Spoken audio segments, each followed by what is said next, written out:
Good morning! After 30 days of propagation, excited buksan anong nangyari sa aking rubber plant. Yan, medyo malakas kaya ang ulan kagabi. Tingnan lang natin. Ba't hindi mabuksan? Yan. Imagine mo, 1 month akong naghintay para makita ko kung success pa to, kasi gusto ko siyang dumami. Kaya tinitingnan ko kung okay ba. Open, sana nga.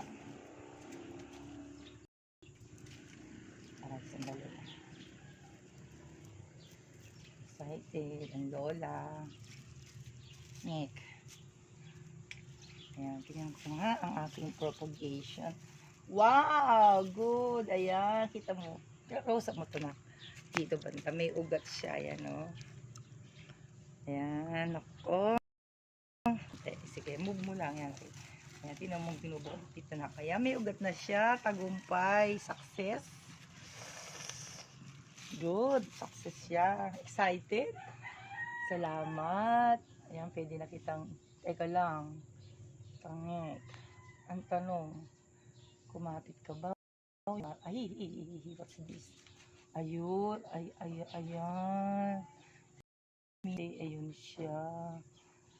Pwede ko na siyang, bakit may ugat dito? Sumabit siya dito. Kailangan na talaga niya i-propagate. Okay, sige. Ayan, sige. Thank you. Ayan, salamat. Sige, patay mo.